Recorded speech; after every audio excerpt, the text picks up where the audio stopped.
Good morning, everyone. Welcome to Aegis Moto Adventures. Hey, we're up a little bit later than normal, but it got cold last night.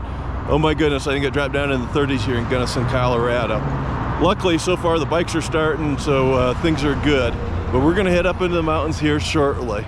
See you soon. I love fall out west, and I have spent many days and weeks enjoying everything the Rockies have to offer. But the days are getting shorter, and the chilly mornings are forecasting snow. Before we head home, in a few days to come, we'll find fresh fallen snow at altitude. But for now, let's enjoy the sunshine.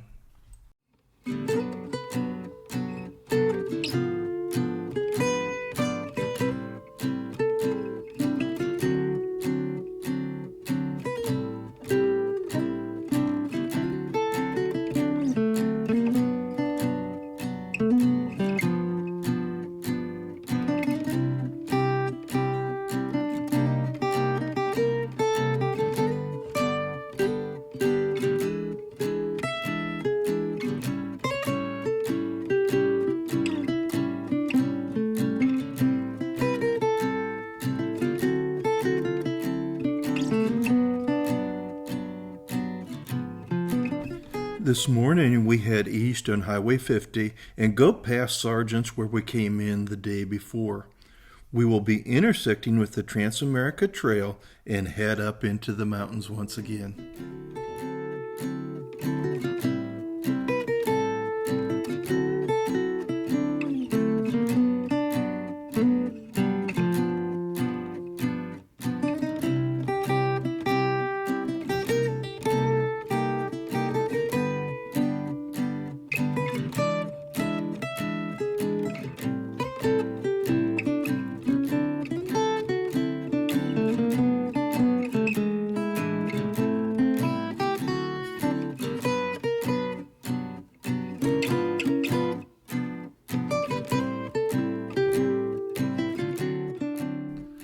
This first portion is on a paved road, and it's really nice, but it won't be long that we'll be back on the gravel road here.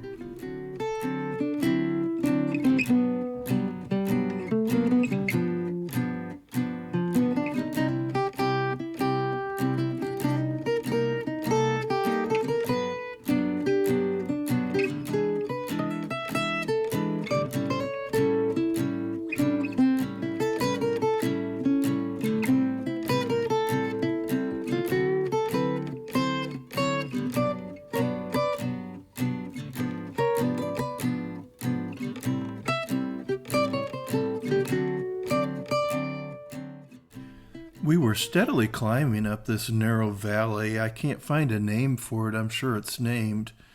We went by numerous ranches, and there were a few cattle there, but we saw quite a few horses grazing, which was refreshing because normally we see mostly cattle.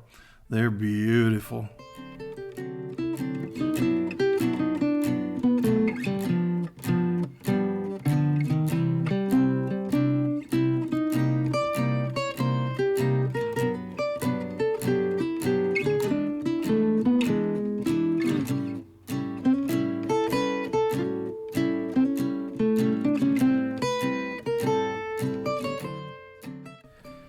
This is such a large stockpile of hay, I gotta believe that some of it is being sold. That would feed quite a few cattle if you had them wintered over up here.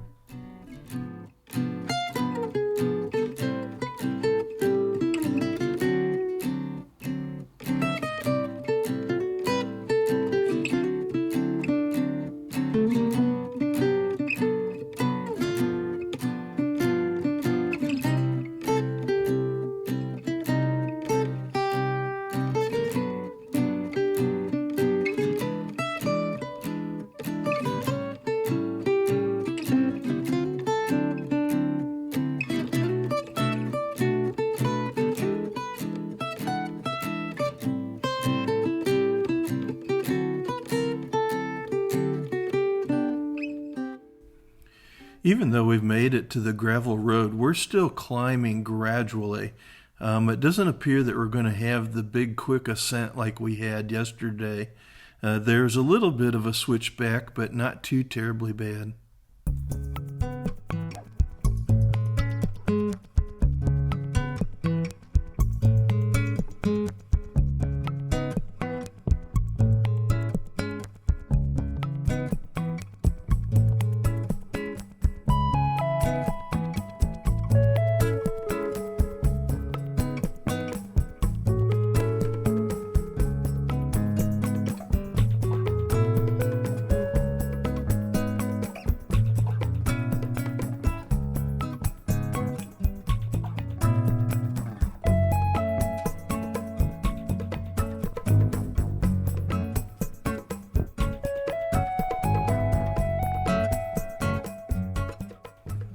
Here's our little switchback section. Isn't it beautiful here? I just can't believe how lucky we are that we got here at just the right time for the fall colors.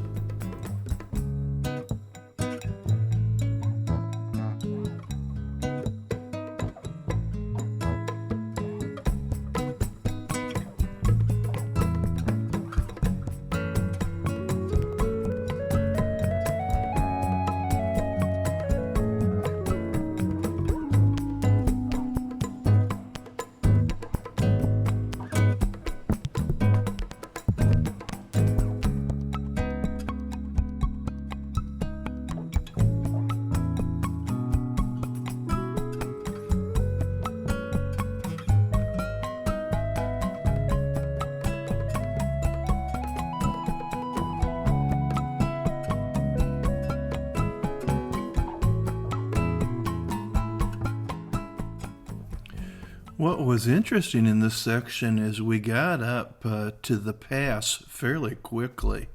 And then you make a steady, and I mean a real steady downhill. And it's not really marked, but I think we're here at the pass right now at this location. Black Sage Pass tops out at 9,735 feet. Because the pass sits on such a level spot, without a marker, I just couldn't tell its exact location. But I know from that intersection within the next couple of miles, we went over Black Sage Pass.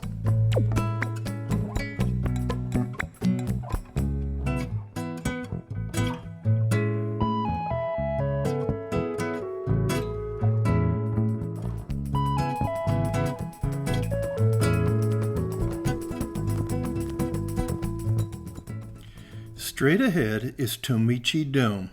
Tomichi Dome's elevation is 11,465 feet.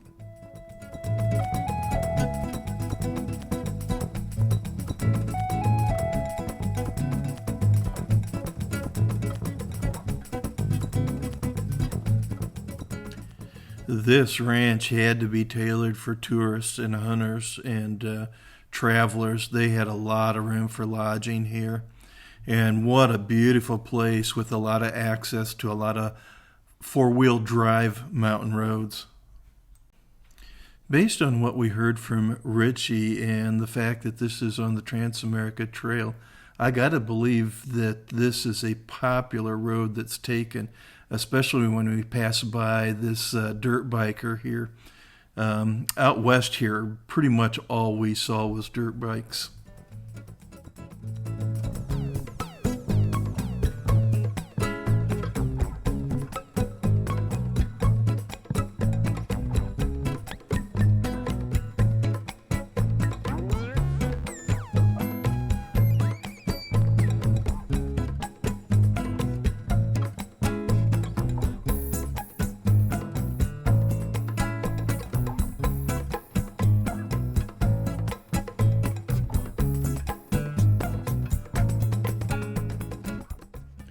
On top, we passed by a turnoff to Pitkin.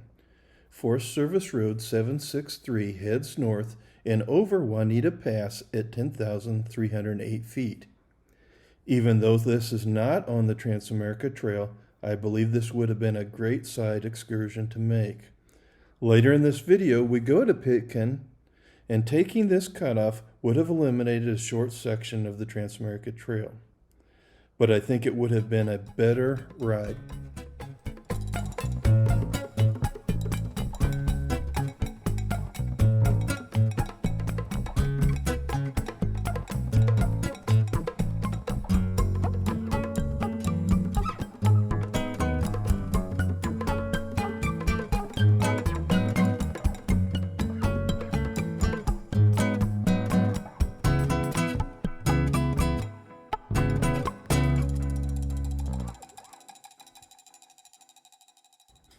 As you can see from the wider and much well-groomed road here, we're on our way back down to the highway. There were a lot of ranches up in this particular section, so there's no doubt that this road is used to access them.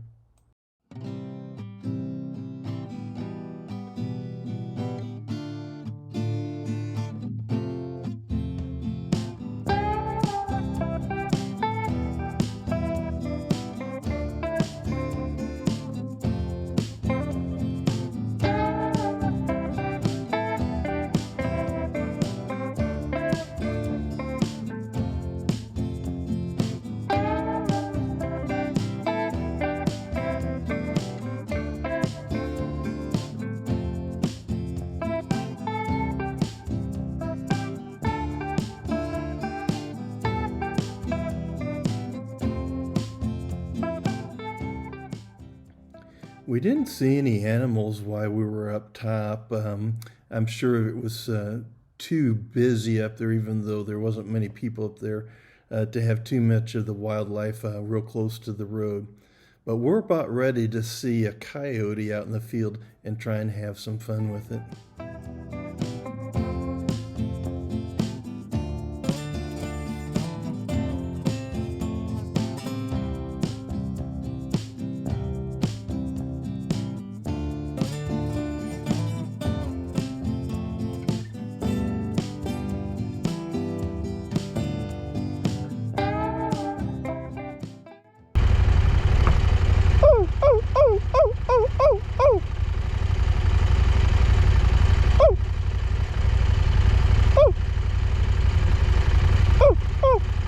Didn't like it.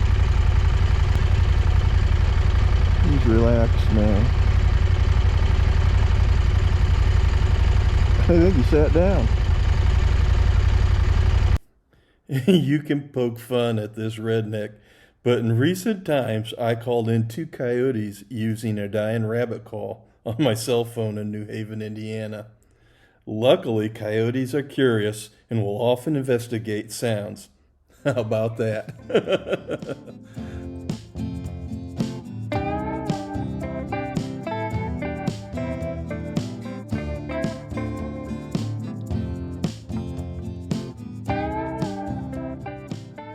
You might wonder how I can locate things on the video, and my little hand signals here give you a little bit of a clue. Sometimes either I might say something or give some kind of signal if it's too loud out to let us know where we're at. Here we're on the highway taking a side excursion up to Pitkin, Colorado.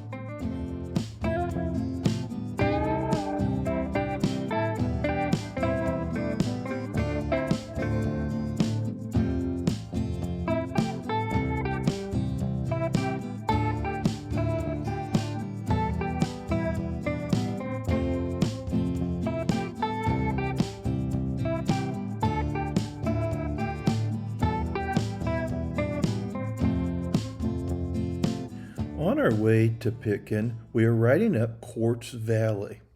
The state operates the Pitkin Fish Hatchery, specializing in fingerlings along Quartz Creek, which we are passing now. Ironically, most of the valley is privately owned, which prevents public fishing.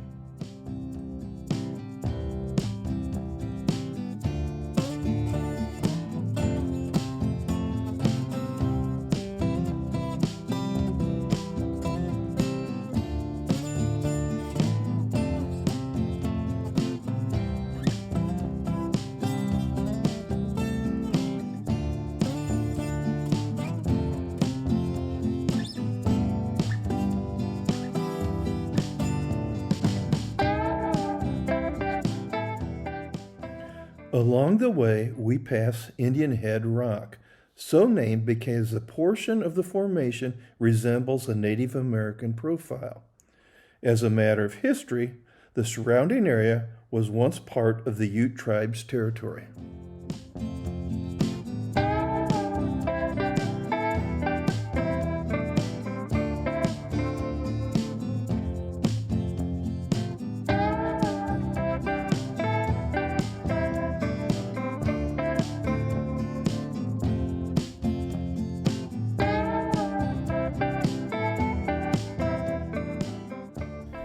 Miners settled in the area of Ohio City starting in about 1860. In 1888, the South Park and Pacific Railroad went through the town, but the silver collapse in 1893 brought the town's population to just a few. By the turn of the century, the town was nearly deserted. There are still mines that operate in the area today.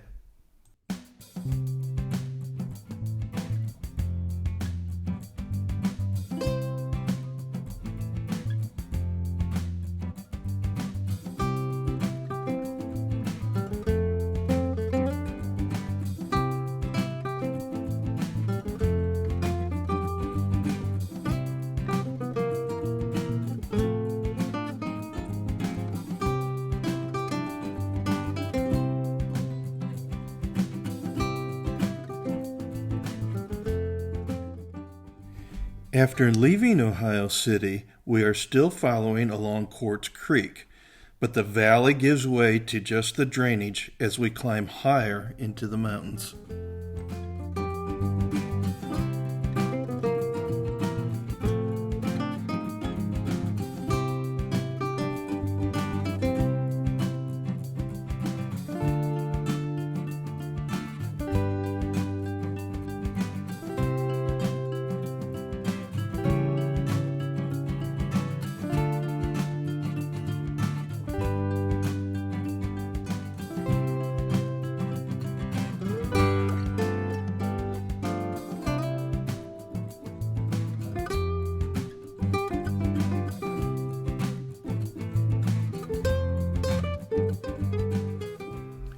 As we approach Pitkin, you can see the mountain in the backdrop there.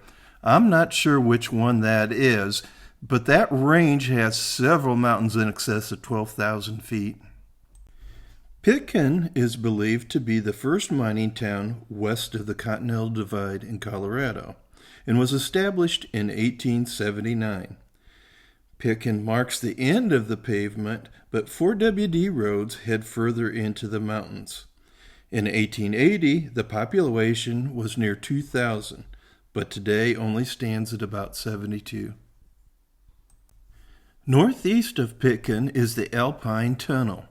This old railroad tunnel is now closed, but at one time was considered the highest railroad tunnel in the world at 11,523 feet. It was also the first railroad section across the Continental Divide.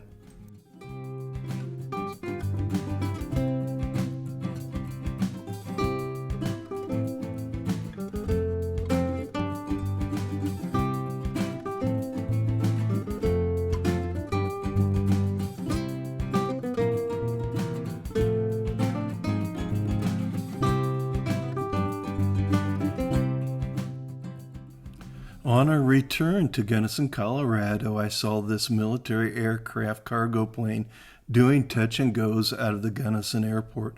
I thought it was really cool, so I went to the airport to see if I could get just a little bit of footage of the guys doing the touch and goes. I caught just a glimpse here as he was passing through, but it's still way cool. We were all hungry from the day's ride, so we kind of took a tour of Gunnison to see what we could find. We finally found this little Mexican restaurant tucked away just, I think, a block off of the main drag. So we decided to eat there. It was a lot of fun, and we had a good time. You don't like for me to really do that, do you?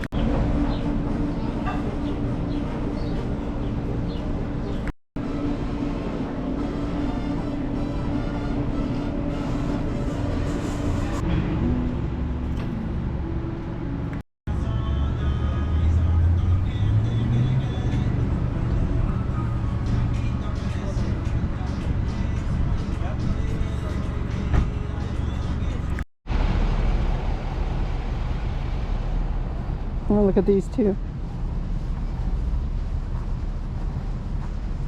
They look real, but they're not. We've had 2 back-to-back days that were pretty easy for us. Today, the TransAmerica Trail portion that we did wasn't nearly as long as what I thought it was going to be.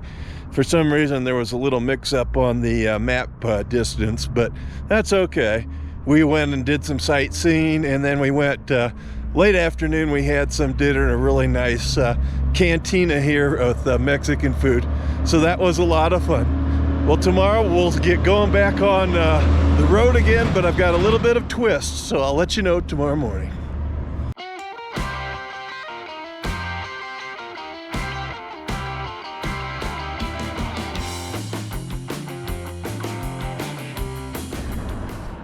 Well, we got our bikes covered up. Ready for our second night in Gunnison. The highlight today was a coyote we saw in the wild. Looking forward to tomorrow.